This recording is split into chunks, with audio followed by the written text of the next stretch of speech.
बिस्मिल्लाहिर्रहमानिर्रहीम। शुरू करता हूँ अल्लाह ताला के नाम से जो बड़ा मेहरबान और नहायती रहम करने वाला है।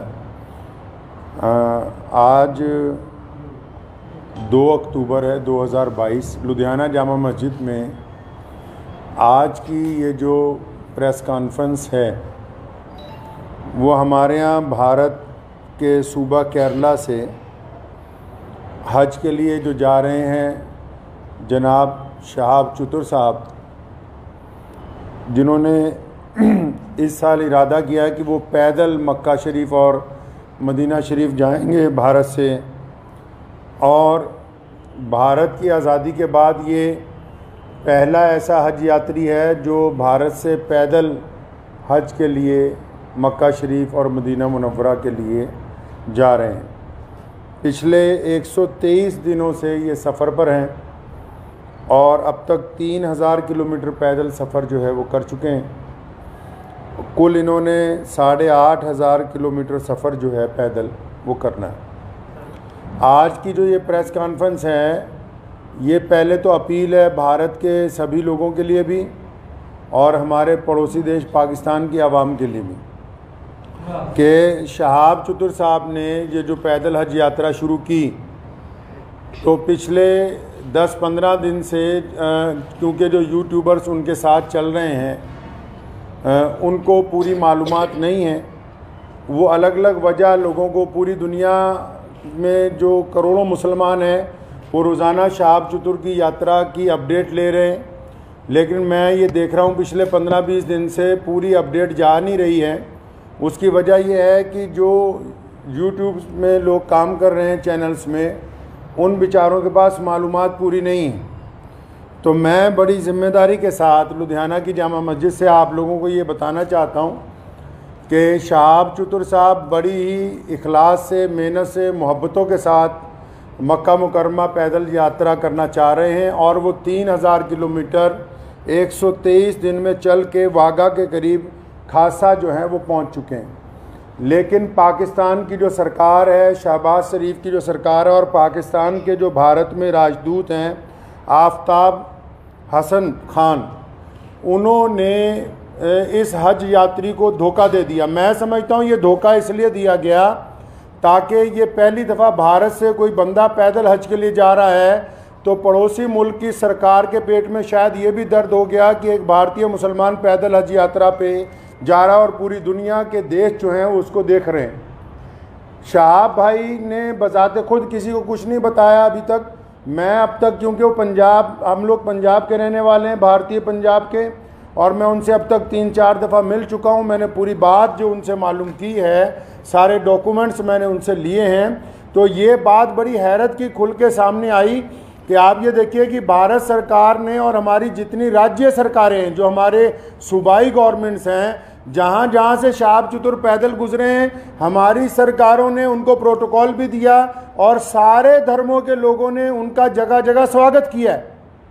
और पाकिस्तान जो ढिंडोरा पीटता है कि मैं इस्लाम का आलमबरदार हूँ, हम तो जी पूरी दुनिया में इस्लाम के मानने वालों के साथ चलने वाले हैं, उन्होंने शहाब चतुर को आज से 8 महीने पहले कहा कि आप यात्रा शुरू करें, आप जब वाघा के पास पहुँचेंगे तब वीज़ा देंगे। उन्होंने कहा अभी वीज़ा दे दो, तो इन्होंने कहा कि वीज़े की अवधि 3 महीने होती है। अगर आपको अभी वीज़ा दे देंगे तो 3 महीने तो आपने भारत में ही पैदल चलना है, तो जब आप वाघा के पास पहुंच जाओगे तो आपको वीज़ा दे देंगे। जो यूट्यूबर्स ये समझ रहे हैं और लोगों को ये गलत जानकारी दे रहे हैं कि सिक्योरिटी का मसला है, सिक्योरिटी के प्रबंध हो रहे हैं, कोई सिक्योरिटी का मसला नहीं है, कोई ऐसे प्रबंधों का मसला नहीं है, कोई उसके साथ कोई और आदमी वीज़ा लेने के लिए जाना नहीं चाहता। सीधा सीधा मसला ये है कि वो पाकिस्तान का जो एम्बेसडर है भारत के अंदर, उनकी नीयत में खोट आ गया। जब ये आदमी 3000 किलोमीटर का सफ़र तय करने के बाद यहाँ तक पहुँच गया है तो उनको ये दिल के अंदर बात आ गई कि नहीं, इसको पाकिस्तान का वीज़ा जो है वो नहीं देना चाहिए। पाकिस्तान सरकार ने शहाब चतुर को अभी तक पाकिस्तान का वीज़ा ही नहीं दिया है जी। ये बड़ी हैरत की बात और शर्म की बात है वहाँ की सरकार के लिए, जो एक भारतीय पैदल हज यात्री को रोकना चाहती है। क्योंकि अलग अलग लोगों का अलग अलग तरीका। अब हमें ये पता है कि भारत का एक पैदल यात्री जब जाएगा वो पूरी दुनिया के अलग अलग मुल्कों से गुजरेगा, तो जाहिर सी बात है कि लोगों को पता होगा कि भारत सरकार की तरफ से भारत के लोगों की मोहब्बतों को लेकर मक्का और मदीना पहुंच रहा है। तो जहां पड़ोसी मुल्क की आवाम, रोज़ाना हम लोग सोशल मीडिया पे देखते हैं, पड़ोसी मुल्क की आवाम उनका इस्तकबाल करना चाहती है, उनका इंतज़ार करना चाहती है, वहीं पड़ोसी मुल्क के बददियानत हुक्मरान जिन्होंने कभी भारत के मुसलमानों के लिए कुछ नहीं किया, मैं कहना चाहता हूं उनको बार बार, हमने तुमसे कभी कुछ नहीं मांगा 75 सालों में, कोई तुम्हें कोई डिमांड नहीं की, ना हम मुश्किल में हो आसानी में हो, हर सूरत के अंदर हम अपने वतन में खुश हैं, इत्मीनान से हैं। हमने तमाम चीज़ों का मुकाबला बजाते खुद किया। 75 साल में एक चीज़ मांगी, एक आदमी के लिए वीज़ा, एक पैदल मुसलमान के लिए वीज़ा जिसने चल के मक्का मुकरमा जाना है। तुम एक मुसलमान को पैदल गुजरने की जगह नहीं अपने मुल्क में से दे सकते। तुम किस काम की तुम हुकूमत चला रहे हो कि हम इस्लाम के नाम पे हुकूमत चला रहे हैं। अफसोस है जो इस्लाम का नाम लेके वहाँ की हुकूमत बार बार कहती है कि हम इस्लाम का नाम लेके हुकूमत चला रहे हैं, इनके दिलों के अंदर खोट भरा हुआ है। अगर भारत के खिलाफ कोई बात करनी हो, अभी पाकिस्तान का सारा मीडिया चिल्लाने लगेगा। आज 15 दिन हो गए शहाब चतुर को आहिस्ता आहिस्ता चलते हुए, 15 दिन हो गए एक जगह पर रुके हुए। पाकिस्तान का जो खरीदार मीडिया वो भी चुप है, बोलने के लिए तैयार नहीं कि हमारा जो हाई कमिश्नर है वो बदमाशी कर रहा है एक मुसलमान के साथ।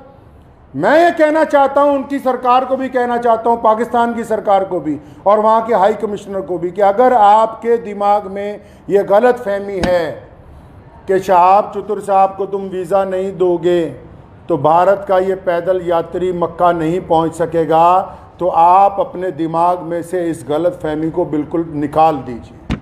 कुरान पाक में अल्लाह ताला फरमाते हैं, वो तुइज़्ज़ु मन तशा व तुज़िल्लु मन तशा, इज़्ज़त तो ज़िल्लत तो अल्लाह ताला देने वाला है, तुम कौन होते हो देने वाले। इसलिए अगर तुम हमें वीज़ा नहीं दोगे, हमारे यात्री को वीज़ा नहीं दोगे पैदल यात्रा करने का, वहाँ से मक्का जाने का वीज़ा, तो ये सारे रास्ते जो इस्लाम की तरफ जाते हैं पाकिस्तान से होके नहीं जाते। मक्के की तरफ जो रास्ते गुजरते हैं मदीना मुनव्वरा में, तुम एक आशिक रसूल को इसलिए रोकना चाहते हो कि उसका जुर्म है कि वो भारत में पैदा हुआ है, यही गुनाह है उसका। अगर तुम ये कहते हो कानूनी पेचीदगियां हैं, फिर इस्लाम के नाम पर काहे की हुकूमत बनाई है। मैं अगर ये मान लो तुम्हारा तर्क पाकिस्तान एम्बेसी का कि 2-4 कानूनी पेचीदगियां हैं, तो तुम कौन सा मुसलमान हो यार। अगर 2-3 कानूनी पेचीदगियां रह गई, अगर पासपोर्ट में या किसी चीज में कोई कमी भी होती, तुम खुद पूरी कर देते कि यार हम स्पेशल तौर पर इसको वीजा देने के लिए तैयार हैं कि ये बंदा पैदल हज पे जा रहा है। लोग देखिए, आप बिना कानूनी किसी कार्रवाई के, हमारी जिस स्टेट में से गुजरा है, चाहे उस स्टेट में भाजपा की सरकार थी, चाहे उस स्टेट में कांग्रेस की सरकार थी, चाहे किसी स्टेट में आम आदमी पार्टी की सरकार है, हर एक स्टेट ने इस पैदल यात्री को प्रोटोकॉल दिया है, हर एक स्टेट ने इसकी सिक्योरिटी का प्रबंध किया है, हर एक स्टेट ने अपने ऑफिशियल साथ में लगाया कि यार मक्के जा रहा है, मदीना जा रहा है पहली दफ़ा कोई भारतीय, हमारी इतनी रियासतों में से वो गुजर के आ रहा, कहीं कोई परेशानी नहीं, तुम्हारे दरवाजे पे पहुंच गया, आप अकड़ गए।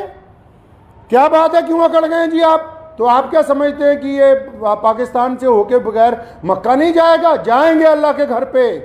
मोहम्मद रसूलुल्लाह सल्लल्लाहु अलैहि वसल्लम के रोज़े पर जाने से कोई ताकत नहीं रोक सकती दुनिया की। अगर आप वीज़ा नहीं देंगे तो शहाब भाई इंशाअल्लाह चाइना के रास्ते तजाकिस्तान होते हुए मक्का शरीफ पहुँचेंगे। हम आपके आगे हाथ नहीं फैलाएंगे भीख मांगने के लिए। मैं भारत के प्रधानमंत्री माननीय श्री नरेंद्र भाई मोदी जी से भी गुजारिश करना चाहता हूँ कि आप हमारे देश के प्रधानमंत्री हैं और आपने जहां सबकी बात की है, जहां आपके सारे राज्यों में से शहाब चतुर गुजर के पहुंचा है, मैं आपसे विनती करता हूं कि हमारे विदेश मंत्रालय को आदेश दें कि शहाब चतुर की जो यात्रा है इसको चाइना के रास्ते इसके प्रबंध करवाए जाएं। चाइना सरकार से बात की जाए, तजाकिस्तान सरकार से बात की जाए। अल्लाह ताला ने आपको बड़ी ताकत दी है, अल्लाह ताला ने आपको इस मुल्क की सरबराही अता की है, तो आपसे मेरी ये गुजारिश है, भारत के सभी लोगों से गुजारिश है और पड़ोसी मुल्क के जो अवाम है उनसे भी गुजारिश है कि ऐसे बददियानत हुक्मरानों के यार पीछे लगे हुए हो जो एक मुसलमान को वीज़ा नहीं देना चाहते पाकिस्तान जाने का। तो मैं अपने प्रधानमंत्री जी से अपील करना चाहता हूँ, गुजारिश करना चाहता हूँ कि अगर शहाब चतुर को पाकिस्तान एम्बेसी वीज़ा नहीं देती तो फिर आप चाइना के रास्ते विदेश मंत्रालय को कहें कि चाइना सरकार से बात करके लेह लद्दाख के रास्ते चाइना में से 5-10 दिन में गुजरना पड़ेगा। ये ज़रूर है कि ये सफ़र जहाँ 8,500 किलोमीटर में पूरा होना था वहाँ 9,000 किलोमीटर में पूरा होगा, 9,000 समथिंग के अंदर जाके पूरा होगा। लेकिन मुझे उम्मीद है, और मैंने शहाब चतुर से जब मुलाकात की, एक बात मैं आपको ये बता दूं और पाकिस्तान एम्बेसी को भी बता दूं कि आप किसी के इरादों को नहीं बदल सकते हैं। उन्होंने मुझे बड़ी खूबसूरत बात की। उनको पता था कि पाकिस्तान सरकार बार बार, उन्होंने मुझे कहा कि ये मेरे साथ इन्होंने वादा किया केरला से चलते हुए, शहाब चतुर के साथ बात, सारी ऑडियो रिकॉर्डिंग्स हैं। ये जितनी बातें मैं कर रहा हूँ हवाई बातें नहीं हैं, सारे डॉक्यूमेंट्स हैं, सारी ऑडियो रिकॉर्डिंग्स हैं उनके पास, शहाब भाई के पास एम्बेसी की, जिन जिन ऑफिशियल से बात हुई है। उन्होंने मुझे कहा कि मुझे कहा गया कि आप जब वाघा पहुँचने वाले होंगे आपको वीज़ा दे देंगे। कहता अब मैं यहाँ पहुँच गया हूँ, अब नखरे कर रहे हैं, ये कागज़ ले आओ, वो कागज़ ले आओ, इससे लिखवा लो, उससे लिखवा लो। तुम्हारा मुल्क है, तुमने गुजरने की इजाज़त देनी है, हम किससे लिखवा लें भाई? हम किसके पास चले जाएं लिखवाने के लिए? साफ क्यों नहीं कहते कि तुम्हारी नीयत के अंदर बददियानती आ गई है, आपकी नीयत में बददियानती आ गई है। मैं वहाँ के अवाम से भी कहना चाहता हूँ कि ऐसी हुकूमत जो एक आदमी को वीज़ा नहीं देना चाहती, बस ये गुनाह है कि वो भारत के अंदर पैदा हुआ है। तो मुझे उन्होंने एक बड़ी खूबसूरत बात शहाब भाई ने कही। तो जब मैंने उनको कहा कि अगर पाकिस्तान ने वीज़ा नहीं दिया या हम लोगों को बड़ा टाइम लग गया तो फिर क्या होगा, उन्होंने बड़ी खूबसूरत बात की। कहने लगे जितने साल मर्ज़ी लग जाएं, मैं बिना हज किए हुए वापस अपने घर को नहीं जाऊंगा। ये बात मैं पाकिस्तान एम्बेसी को कहना चाहता हूं कि तुम जितनी मर्ज़ी देर करवा दो, और सारे यूट्यूबर भाइयों को भी कहना चाहता हूं कि बताओ पूरी दुनिया के लोगों को, पूरी दुनिया के मुसलमानों को कि कोई सिक्योरिटी का मसला नहीं है, पासपोर्ट नहीं ले रही पाकिस्तान एम्बेसी। अभी तक दिल्ली में धक्के खा रहा है, शहाब भाई के जो भाई हैं रोज़ाना एम्बेसी के धक्के खा रहे हैं, पाकिस्तान एम्बेसी के, उस एम्बेसी के जो ये शोर मचाती कि हम मुसलमानों के बड़े अलमबरदार हैं जी, हमारे पेट में बड़ा दर्द होता है मुसलमानों के लिए। उनके दरवाजे पर रोज़ धक्के खा रहे हैं वहाँ रोज़ाना। कभी कहते हैं आ जाओ, कभी कहते हैं कल आओ, कभी कहते हैं फलां मिनिस्टर के पास चले जाओ, फलां के पास चले जाओ, ये कागज़ लिखवा लो, वो कागज़। बताओ जितने सोशल मीडिया पे जितने लोग जुड़े हुए हैं पूरी दुनिया के, मैं मुसलमानों को अपील करना चाहता हूँ, बताएं पूरी दुनिया के मुसलमानों को पाकिस्तान एम्बेसी का कारनामा, वहाँ के प्रधानमंत्री का कारनामा। एक आदमी से डर रहे हो यार, एक हाजी जा रहा है हमारा हज के ऊपर पैदल, तुम्हारे सारे मुल्क आपस में जुड़े हुए हैं, हज़ारों लोग पैदल के लिए जाते हैं। रशिया से लोग पैदल हज पे पहुँचे, पिछले साल इंग्लैंड से लोग पैदल हज से पहुँचे, कितनी और रियासतें हैं, तजाकिस्तान के, उज़्बेकिस्तान के लोग पैदल हज के लिए पहुँचे, किसी पे कोई एतराज़ नहीं है। भारत का एक मुसलमान पैदल हज पे जा रहा है, तुम्हारे पेट के अंदर दर्द हो गया है। मैं पिछले 15-20 दिन से ये तमाशा देख रहा हूँ इनका, पाकिस्तान सरकार का और वहाँ की एम्बेसी का तमाशा पिछले 20-25 दिन से हम देख रहे हैं। रोज़ वो मुझे कह रहे हैं कि इमाम साहब कुछ ना कहें, शायद कल को दे देंगे। वो जब बात साफ ही हो गई कि उनकी हुकूमत ही नहीं चाहती, क्या पाकिस्तान की सरकार को नहीं पता पूरी दुनिया के मुसलमान रोज़ाना यूट्यूब पे एक बंदे को फॉलो कर रहे हैं, मिलियंस के अंदर लोग फॉलो कर रहे हैं कि भाई पैदल हज यात्री कहाँ पहुँचा, यात्री 15 दिन से रुका हुआ है, तो क्या वहाँ की भी सरकार को पता नहीं कि हज यात्री रुका हुआ है? इसका मतलब हुकूमत का मंशा, पाकिस्तान की जो सरकार है, शहबाज शरीफ की जो सरकार है, पाकिस्तान की जो भारत के अंदर एम्बेसी है, इनका बज़ात खुद मंशा शामिल है। ये नहीं चाहते कि एक भारतीय मुसलमान को हज का पैदल यात्रा का वीज़ा दिया जाए। चल कोई बात नहीं, मेरा मकसद आज की प्रेस कॉन्फ्रेंस का उन सभी दुनिया भर के मुसलमानों को ये बताना था कि शहाब भाई की जो देर हो रही है वो पड़ोसी मुल्क की बददियानती की वजह से, बेईमानी की वजह से हो रही है। और आप लोग दुआ करें कि इंशाल्लाह देर ज़रूर है, अंधेर नहीं होगी इंशाल्लाह, आज नहीं तो कल इंशाल्लाह शहाब भाई जो है मक्का मुकर्रमा और मदीना मुनव्वरा की पाक धरती के ऊपर पहुँचेंगे इंशाल्लाह। वाखिर दावाना अल्हम्दुलिल्लाह रब्बिल आलमीन।